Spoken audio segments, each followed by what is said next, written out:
പുറമോടിയിലുള്ള നവീകരണം പൂർത്തിയാക്കിയാലും കലൂർ സ്റ്റേഡിയത്തിന് ഫിഫ മാനദണ്ഡങ്ങൾ പാലിക്കാനാകില്ല. കാലപ്പഴക്കത്തിൽ പലയിടത്തും കോൺക്രീറ്റുകൾ അടർന്നു വീണിട്ടുണ്ട്. ഫയർ ആൻഡ് റെസ്ക്യൂ സംവിധാനങ്ങളിലും പോരായ്മകളുണ്ട്. 2023 നടന്ന പരിശോധനയിലും സ്റ്റേഡിയത്തിന്റെ സ്ഥിതി തൃപ്തികരമായിരുന്നില്ല. വിവരങ്ങളുമായി വീണ്ടും നിഷ ദിലീപ് ഒപ്പം ചേരുന്നു. നിഷ, നോക്കൂ, ഈ സ്റ്റേഡിയം ഇപ്പോൾ കേരള ബ്ലാസ്റ്റേഴ്സിന്റെ ഒരു മത്സരം നടക്കുമ്പോൾ അവിടെ ആരാധകർ തിങ്ങി നിറയാറുണ്ട്. എന്നാൽ കേരള ബ്ലാസ്റ്റേഴ്സ് ഒരു ഗോൾ അടിക്കുന്ന ഘട്ടത്തിൽ അതിൻ്റെ ഒരു ക്ലോസ് ഷോട്ട്, ഗാലറിയുടെ ഒരു ക്ലോസ് ഷോട്ട് പോലും കാണിക്കുമ്പോൾ നമുക്ക് മനസ്സിലാകുന്നുണ്ട് അത്രമേൽ കുലുങ്ങുന്നുണ്ട് ആ സ്റ്റേഡിയം.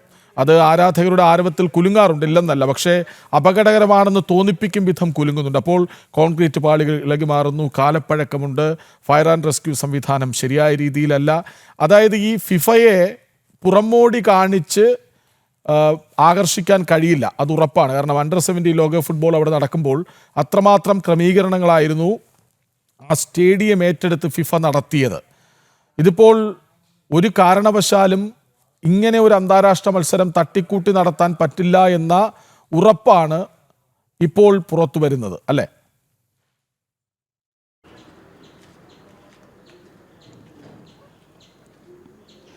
കൃഷ്ണരാജ്, പ്രധാനപ്പെട്ട മത്സരങ്ങളെല്ലാം നടക്കുന്ന സ്ഥലമാണ് കലൂരിലെ ജവഹർലാൽ നെഹ്റു ഇൻ്റർനാഷണൽ സ്റ്റേഡിയം.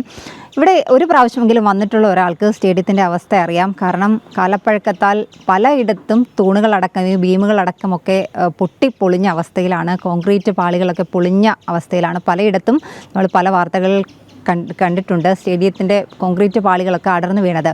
ഇപ്പോൾ ഈ മുഖ്യ സ്പോൺസറായ ആൻഡോ അഗസ്റ്റിൻ ഇതിൻ്റെ പുറം മോടി കാണിച്ച് ഫിഫ മാനദണ്ഡങ്ങളൊക്കെ തന്നെ പാലിച്ചിട്ടുണ്ട് എന്ന് വരുത്തി തീർക്കാനുള്ള ഒരു ശ്രമമാണ് നടക്കുന്നത്. കാരണം പുറം മോടിയിൽ മാത്രം ഈ സ്റ്റേഡിയത്തിൻ്റെ സുരക്ഷാ മാനദണ്ഡങ്ങൾ, ഫിഫ നിർദ്ദേശിക്കുന്ന മാനദണ്ഡങ്ങളൊന്നും തന്നെ ഈ പുറം മോടി കൂട്ടിയാൽ അത് നടക്കുന്ന കാര്യമല്ല. കാരണം കൃത്യമായി തന്നെ നമുക്കറിയാം സ്റ്റേഡിയത്തിൻ്റെ ശോചനീയാവസ്ഥ. പല ഭാഗങ്ങളിലും വിള്ളൽ സംഭവിച്ചതാണ്. ഈ 2023 PWDയും ഒപ്പം തന്നെ GCDAയും പോലീസും ഫയർ ആൻഡ് റെസ്ക്യൂവും ഒക്കെ തന്നെ സംയുക്തമായി നടത്തിയ പരിശോധനയിലും ഇത്തരത്തിൽ ഫിഫ മാനദണ്ഡങ്ങളൊന്നും തന്നെ ഈ സ്റ്റേഡിയത്തിന് പാലിക്കാൻ കഴിയില്ല സുരക്ഷാ മാനദണ്ഡങ്ങൾ പാലിക്കാൻ കഴിയില്ല എന്ന കാര്യത്തിൽ വ്യക്തത വരുത്തിയിരുന്നു. പിന്നീടാണ് ഇപ്പോൾ ഈ പുറം മോടി കൂട്ടിക്കൊണ്ടുള്ള ആ ഒരു രീതിയിലേക്ക് കാര്യങ്ങൾ പോകുന്നത്. കാരണം ഈ സ്റ്റേഡിയത്തിൻ്റെ ഒരു കപ്പാസിറ്റി എന്ന് പറയുന്നത് 30,000 ആളുകളെ ഉൾക്കൊള്ളാൻ കഴിയുന്നതാണ്. പക്ഷേ ഈ ആൻഡോ അഗസ്റ്റിൻ ഇപ്പോൾ ടിക്കറ്റ് നൽകാൻ പോകുന്നത് 50,000 പേർക്കാണ് എന്നും പറയുന്നുണ്ട്. ഒരിക്കലും സ്റ്റേഡിയത്തിൽ 50,000 പേരെ ഉൾക്കൊള്ളാൻ കഴിയില്ല. കാരണം ചുറ്റുമതിലുകളുള്ള ഒരു സ്ഥലമാണ്. ഈ ചുറ്റുമതിലുള്ള ഒരു സ്ഥലത്ത് മത്സരത്തിൻ്റെ കൃഷ്ണരാജ് പറഞ്ഞതുപോലെ തന്നെ വലിയ ആവേശമുള്ള മത്സരമൊക്കെ ആകുമ്പോൾ കാണികളെ കൊണ്ട് തിങ്ങി നിറയും. അത് മണിക്കൂറുകളോളം, അതായത് മത്സരത്തിന് മണിക്കൂറുകൾ മുമ്പ് തന്നെ ജനങ്ങൾ അങ്ങോട്ടേക്ക് ഒഴുകിയെത്തുന്ന ഒരു സാഹചര്യമുണ്ട്. അവിടെ നിൽക്കാൻ പോലും പറ്റാത്തൊരവസ്ഥയിൽ ഏതെങ്കിലും രീതിയിൽ ഒരു രക്ഷാപ്രവർത്തനം നടത്തേണ്ടി വന്നാൽ പോലും അവിടെ അതിനൊന്നും സാധ്യമല്ല.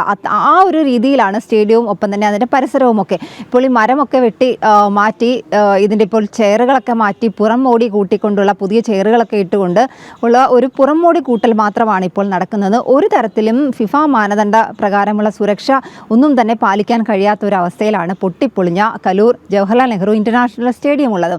എന്തായാലും ഇത്തരത്തിൽ ഈ സ്റ്റേഡിയത്തിൻ്റെ അവസ്ഥ, ഒപ്പം തന്നെ ഈ സ്റ്റേഡിയത്തിൽ നിരവധി കടകളൊക്കെയുണ്ട്.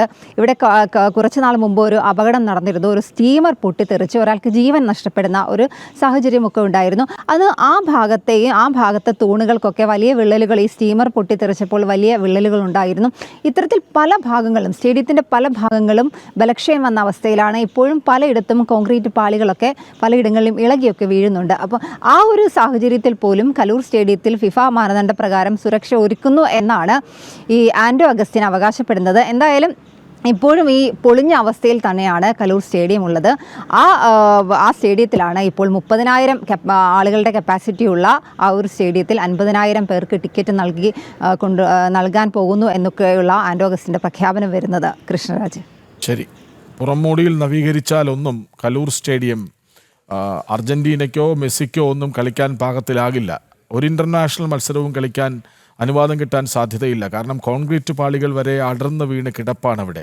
ഫയർ ആൻഡ് റെസ്ക്യൂ സംവിധാനം പരിഹരിച്ചാൽ ഫിഫ സമ്മതിക്കാൻ സാധ്യതയുണ്ടെന്നൊക്കെ കഴിഞ്ഞ ദിവസം കായിക മന്ത്രി പറഞ്ഞിരുന്നു. പക്ഷേ കൊച്ചി സ്റ്റേഡിയം ഒരു അന്താരാഷ്ട്ര മത്സരത്തിന് പര്യാപ്തമാകും വിധം നിലവിൽ അങ്ങനെയല്ല എന്ന് വേണം മനസ്സിലാക്കാൻ. വിവരങ്ങൾ നൽകുകയായിരുന്നു നിഷ ദിലീപ്.